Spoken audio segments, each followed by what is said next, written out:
Sad but true এইটাই যে আসন্ন যে ৩ টা গেম রয়েছে ম্যানচেস্টার ইউনাইটেডের জন্য, সেই ৩ টা গেম শুধু ম্যানচেস্টার ইউনাইটেডের খেলোয়াড়ই না, তাদের কোচের জন্য অত্যন্ত গুরুত্বপূর্ণ। কারণ এই ৩ টা ম্যাচের উপর নির্ধারণ করবে যে বর্তমান যে ম্যানেজার রয়েছে রুবেন অ্যামোরিম, তাকে কি রাখা হবে নাকি স্যাক করা হবে। এই ৩ টা ম্যাচের মাধ্যমে যদি রুবেন অ্যামোরিম তাদের ম্যানেজমেন্টের আশা পূরণ করতে না পারে, তাহলে মূলত তাকে স্যাক করা হতে পারে।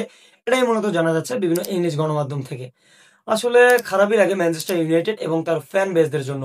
কারণ তাদের যে গ্লোরি ছিল, সেই গ্লোরিটা এখন মূলত নাই বললেই চলে।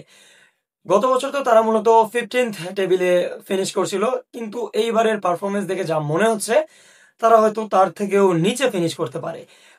প্রতিটা সিজনের শুরুতে ম্যানচেস্টার ইউনাইটেড ২-৩টা সাইনিং করে এবং এই ২-৩টা সাইনিং এর উপরই মূলত তাদের ফ্যানরা ধারণা করে যে এইবার হয়তো আমাদের সুদিন ফিরবে। এই যে এই সিজনও তার উল্টো কিছুই না। এই সিজনে তারা মূলত ৩ টা উল্লেখযোগ্য সাইনিং করে। তার মধ্যে ম্যাথিউস কুনহা, এমবোমু এবং বেঞ্জামিন সেস্কো। তাদেরকে ওয়ান এভারেজ প্রায় 70 মিলিয়ন করে তারা ফিস বা সাইনিং এর মাধ্যমে তাদেরকে দলে ফেরায়। এই হিউজ পরিমাণ যে মানি তারা স্পেইন করে, এই মানি স্পেইন করার মাধ্যমেও মূলত তাদের কোনো সুফল দেখা যাচ্ছে না। কারণ ১ম ম্যাচটা আর্সেনালের সাথে তারা যেরকম পারফরম্যান্স দিয়েছিল, হয়তো ফ্যানরা হয়তো মনে একটা আশা নিয়েই ছিল যে ম্যানচেস্টার ইউনাইটেড এইবার হয়তো ভালো কিছু করবে। কিন্তু ঠিক তার পরের গেমটায় তারা মূলত 4th ডিভিশনের একটা টিমের সাথে হেরে যায় এবং যার ফলে তারা সেই টুর্নামেন্ট থেকে বাইর হয়ে যায়। এবং তারপর যে গেমটা রয়েছে সেই গেমটাতেও তারা এই স্লাইড একটা ফিনিশিং দেয় এবং যার ফলে ম্যাচটা উইন করে। কিন্তু ম্যানচেস্টার ডার্বি, এই ডার্বিতে তারা ৩-০ গোলে মূলত ম্যানচেস্টার সিটির সাথে হেরে যায়। এবং এই গেমটা দিয়ে ম্যানচেস্টার সিটির বিভিন্ন ফ্যান বা ম্যানচেস্টার সিটির যে খেলোয়াড় রয়েছে তারা মূলত পোস্ট করতে থাকে যে আমাদের যখন ফর্ম থাকে না তখন আমরা ম্যানচেস্টার ইউনাইটেডের সাথে খেলি এবং আমরা আমাদের পুরনো ফর্মে ফিরে আসি।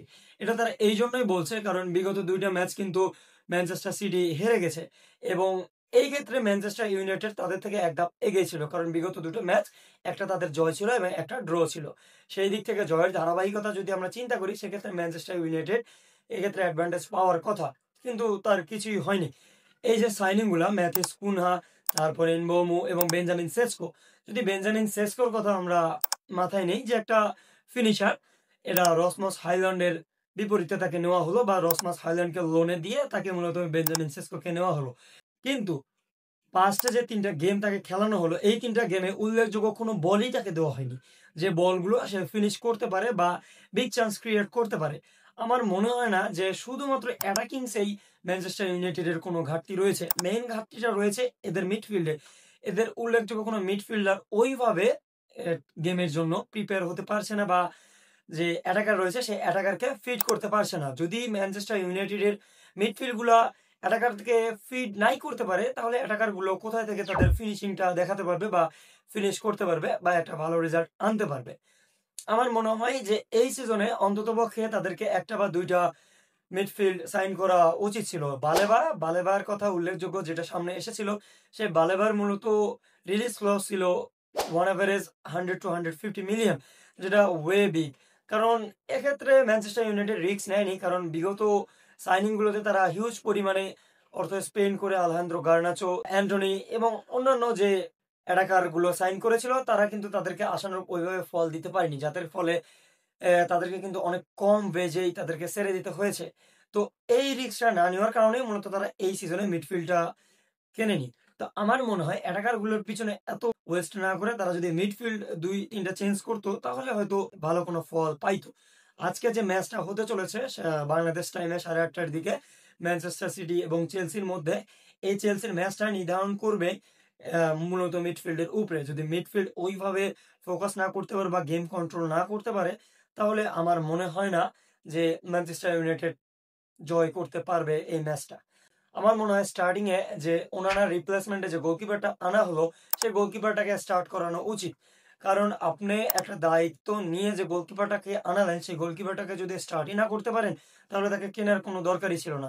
ওইদিকে যদি অন্যদিকে আমরা সিটির দিকে খেয়াল করি, সেদিকে সিটি মূলত একটা ওয়ার্ল্ড ক্লাস গোলকিপার তারা ক্রয় করেছে এবং সেটাকে তারা খুব তাড়াতাড়ি স্টার্ট দিয়েছে এবং যার ফলাফল আমরা ম্যানচেস্টার ডার্বিতে দেখতে পেরেছি। ২-৩ টা ওয়ার্ল্ড ক্লাস সেভও তিনি দিয়েছে।